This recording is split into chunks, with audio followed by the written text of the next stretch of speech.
আসসালামু আলাইকুম প্রিয় শিক্ষার্থী বন্ধুরা, আইসিটি বিষয় হবে সবথেকে সহজ উপায়ে।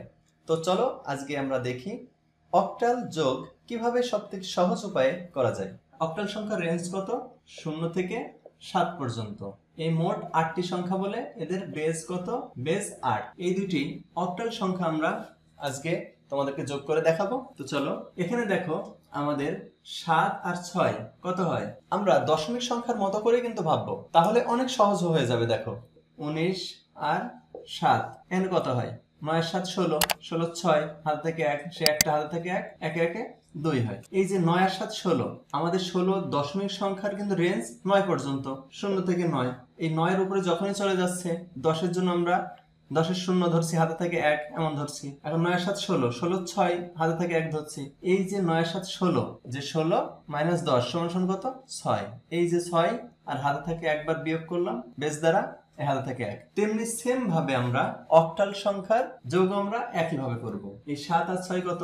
13। এখন 13 আর অক্টাল সংখ্যার বেস কত? 8। এই যে বেস দ্বারা বিয়োগ করতে হবে। 13 মাইনাস 8 সমান কত? 5। 8 5 13, এখানে 5 হবে। এই যে একবার বিয়োগ করলাম, এই হাতে থেকে 1। এখন দেখো 2 আর 1 3, 4 আর 3 কত? 7।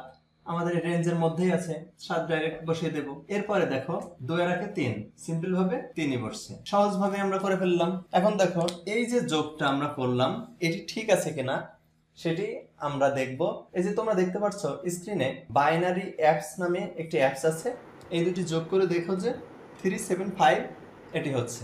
এখন আসি আমরা এই অক্টাল যোগগুলা আমাদের এইচএসসি আইসিটিতে কোথায় কাজে লাগে। এখানে কিছু কিছু জায়গা আছে অক্টাল সংখ্যার যোগও করতে হতে পারে, এবং কিছু কিছু অঙ্কে এমন ভাবে দেওয়া থাকে, এই যে এমন সংখ্যা আসে যে অক্টাল সংখ্যার ক্ষেত্রে 1 4 7 এর পরবর্তী সংখ্যাটি কত? পরবর্তী সংখ্যা এটার 3 7 13 এর পরবর্তী সংখ্যা অক্টালের এখানে কত করে ডিফারেন্স? 4 করে ডিফারেন্স। 4 আর 3 7। এই 7 এর সাথে আবার 4 যোগ করলে 13 হয়। এই যে 7 আর 4 যোগ করি আমাদের, তাহলে 7 আর 4 কত? 11। 11 বসানো যাবে না, 11 মাইনাস 8। 8 আর কত? 11।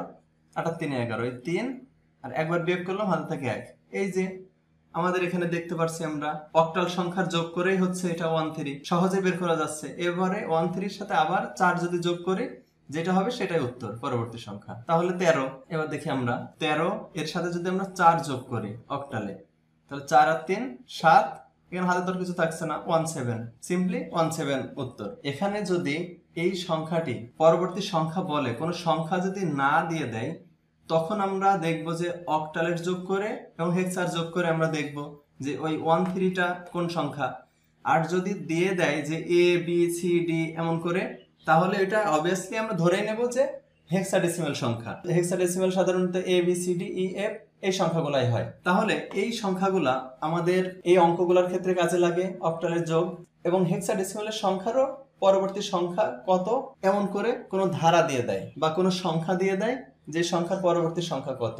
এগুলা এইভাবে সহজে অনেক কম সময়ে তোমরা নিমিষেই করে ফেলতে পারবা। প্রিয় শিক্ষার্থী বন্ধুরা, আশা করি আমার ভিডিওটি তোমাদের ভালো লেগেছে। যদি ভালো লাগে অবশ্যই তোমরা ভিডিওটি শেয়ার করবে এবং তোমার বন্ধুদের জানার সুযোগ করে দিবে কিভাবে কম সময়ে অনেক সহজেই আইসিটির বিভিন্ন বিষয়গুলা নিমিষেই সমাধান করা যায়। এবং আমার এই পেজের সাথে থাকো, সাজিম স্যার আইসিটি একাডেমি, এই পেজে ফলো দিয়ে অ্যাক্টিভ থাকো যাতে নতুন নতুন ভিডিওগুলো পেতে পারো, এবং লেকচার শিট গুলা তোমাদের এই পেজে দিয়ে দেওয়া হবে যাতে তোমরা কম সময়ে পূর্ণাঙ্গ একটি প্রস্তুতি নিয়ে আইসিটিতে A+ পাইতে পারো। তো ধন্যবাদ সকলকে। আসসালামু আলাইকুম।